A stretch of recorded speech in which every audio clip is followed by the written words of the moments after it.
कुछ इम्यूनिटीज जो पार्लियामेंट के दोनों हाउसेस, उनकी किसी भी कमिटी और पार्लियामेंट के जो मेंबर्स हैं उनको प्रोवाइड की जाती है। So these are certain special rights, privileges और immunities that are being provided to both the houses of parliament, any of their committees as well as the members of parliament, कि उनको provide की जाती है। क्यों? जिससे हाउस और members अपने काम को प्रॉपर्ली डिस्चार्ज कर सकें, तो जिससे सदन और सदन के सदस्य अपने कार्य को सही तरीके से निभा सके। इस वजह से ये उन्मुक्तियां, ये विशेषाधिकार में दी।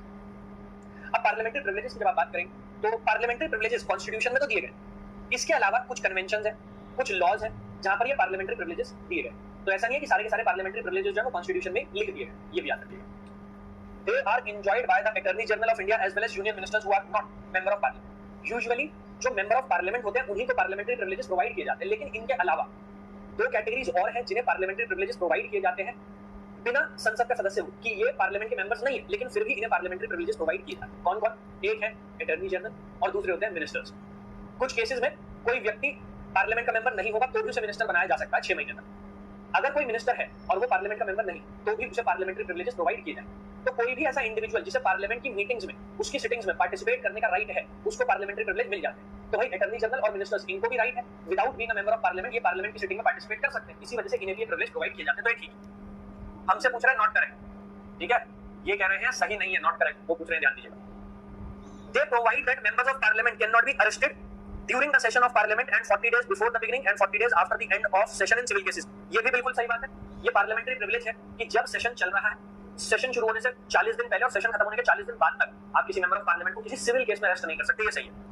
क्रिमिनल केस में प्रिविलेज नहीं है, क्रिमिनल केस में अरेस्ट किया जा सकता है, लेकिन सिविल केस में जब सेशन चल रहा है, सेशन शुरू होने से 40 दिन पहले 40 दिन बाद तक आप अरेस्ट नहीं कर पाएंगे। The courts are prohibited to inquire into the proceeding of the house or its committees. Parliamentary privileges individual members को भी दिए जाते हैं और collectively पूरे हाउस को भी दिए जाते हैं। तो ये बिल्कुल सही बात है कि प्रोसीडिंग्स में क्या किया जा रहा है, जो कमेटी है, कमेटी की प्रोसीडिंग्स में क्या क्या बातें हो रही है, उनको लेकर कोई भी कोर्ट कोई इंक्वायरी नहीं कर सकता, कोई सवाल नहीं खड़े कर सकता। क्यों? Because of separation of power, शक्तियों के पृथक्करण के सिद्धांत के कारण। तो theory of separation of power ये कहती है कि भाई गवर्नमेंट के 3 ऑर्गन्स हैं, तीनों ऑर्गन्स को अलग अलग काम करना है, तीनों एक दूसरे के स्फीयर में इंक्लूड नहीं कर सकते, तीनों का अपना अधिकार क्षेत्र है, तीनों अलग अलग रहकर काम करेंगे, तीनों को अपनी अपनी शक्तियां और कार्य सौंप दिए गए। तो ये सेपरेशन ऑफ पावर की डॉक्ट्रिन है, इस वजह से नहीं हो सकता। क्या बचिए? ठीक, parliament privileges have been codified by the privileges and rights of union parliament act 1956। गलत है। पार्लियामेंट को ये पावर है कि पार्लियामेंट इन प्रिविलेजेस को कोडिफाई कर सकती है, लेकिन अभी तक पार्लियामेंट ने कोडिफिकेशन किया है। तो अभी तक ये जो प्रिविलेजेस एक्सटेंड किए जाते हैं हाउस को या उसके मेंबर्स को, ये कॉन्स्टिट्यूशन में लिखे हैं, अलग अलग जो आपके लॉज हैं उनमें बिखरे पड़े, इन्हें एक ही लॉ में कोडिफाई अभी तक नहीं किया गया। पार्लियामेंट को राइट दिया गया कि पार्लियामेंट कर सकते हैं, लेकिन पार्लियामेंट ने अभी तक ऐसा किया नहीं। तो भाई इसका करेक्ट आंसर जाएगा ऑप्शन नंबर बी, क्योंकि हमसे यही पूछा गया था कि इसमें से कौन सा वाला सही नहीं है, करेक्ट नहीं है। तो सेकंड वाला जो है बी वाला, ये करेक्ट नहीं। ऑलराइट।